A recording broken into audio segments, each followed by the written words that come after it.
तो क्या बताते हैं कि जेता अंजन आंजिए चश्मों में चमकनते।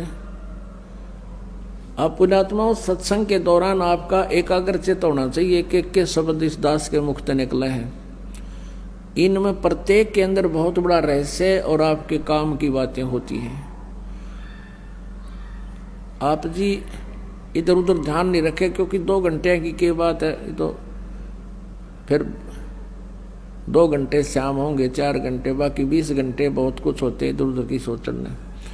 तो अब जैसे ये कई बार बताते हैं, कई भक्तों को शंकाएं भी रह जाती हैं, प्रत्येक को इंडिविजुअली नहीं बताया जा सकता, ना समाधान किया जा सकता। सत्संग इसलिए किया जाता है सामूहिक तौर पर, आपको कुछ ऐसे गूढ़ रहस्य भी साथ में बताए जाते हैं जो आपको आवश्यक है।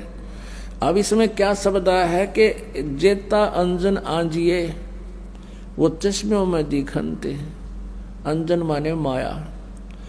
जितना भी अंजन यानी भक्ति रूपी जो शक्ति तो ग्रहण करेगा, भक्ति धन, भक्ति माया, वो तेरी आंखों में चमकेंगी। आपकी आंखों के सामने जैसे हमने ये अंधेरे में भी दिखती हैं, और ऐसे बहुत से कुछ ऐसे अलग सी वस्तु दिखती है जो आप जी को भी दिख रही है। जिन्होंने नाम ले लिया 2-4 महीने, 6 महीने, साल, 2 साल हो गए जिनको, उनको ये प्रकट होना शुरू हो जाती है।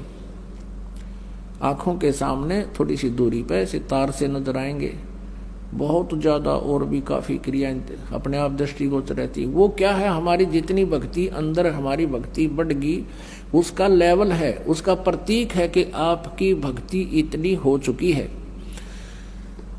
और एक भक्त, कई बार कुछ भक्त ऐसे मिले, वो कहने लगे जी मेरी आंखें खराब होगी, आंखें के आगे काला काला दिखे, तार से दिखे, और डॉक्टर को भी दिखा, डॉक्टर बोला ऑपरेशन करा ले।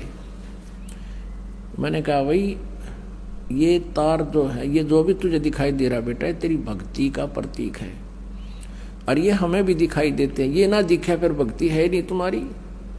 ये देखने से नहीं अपने आप दिखेंगी, ऐसे आप ध्यान से देखोगे। आपको कई बार ऐसा लगा जैसे कोई मक्खी आ गई, खाना खाते समय भी ऐसे लग रहा है मक्खी या मच्छर आ गया, लेकिन वो हमारे परमात्मा अंदर से जो भक्ति का आगे प्रतीक, वो रिफ्लेक्शन बाहर आ रहा है।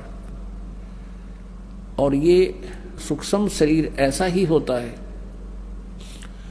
और ये भक्ति का प्रतीक भी उस नूर से ही हमारा ये लेवल बता रहा है। तो इस प्रकार चिंतित नहीं होना। बहुत से ऐसे भक्त हैं, एक कहने लगा जी मैं तो घर से बाहर नहीं निकलूं, देखूं जब मैनू दिखन लग जाए, मैंने डर गया कदे भूत हो। पुण्यात्माओं, पहले इस दास को बचपन से ही ये थोड़ा सा दिखाई देता था, ये पूर्व जन्म की जो कोई संस्कार डिपॉजिट रह रहा था ना, तो खोजिए पता नहीं कहाँ कहाँ देवता बनकर, राजा बनकर, और वो थोड़ा सा दिखाई देता था। ज्यादा से ज्यादा 1 इंच की लंबाई होगी, एक ही था वो, यानी इतनी ही शेष कमाई बची थी इस कलयुग में। वो पूरा जन्म की डिपॉजिट भक्ति की पुण्य कमाई थी।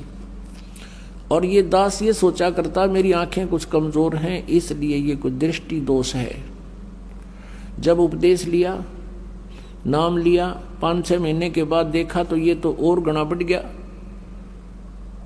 1 साल के बाद तो विघ्न हो गया, और ज्यादा बढ़ गया। मैंने सोचा बड़ी बात दिक्कत आई। तो गुरुजी उसमें वृद्ध बहुत थे, 104-5 वर्ष की आयु हो चुकी थी हमारे पूज्य गुरुदेव जी की। उनसे ज्यादा समाधान नहीं करा पाया करते, क्योंकि और भी बहुत भगत थे। हमारा नंबर भी देर से आता था, कभी आता कभी नहीं आता था। तो एक दिन दाव लग गया, और दास ने यही प्रकरण उनसे कहा कि गुरुदेव ऐसे ऐसे, पहले तो ये छोटा सा था, अब ये बहुत बढ़ गया, लगता आंखें और वीक हो जाएंगी। तब वो हंसे, कहने लगे बेटा ये तो तेरी भक्ति बढ़ गई, और यही तो प्रतीक है। आज तक मेरे को किसी ने नहीं बताया कि मेरे साथ ऐसा है जो आज आपने आकर बताई है। इसे से दया भक्ति ना करते बाकी के।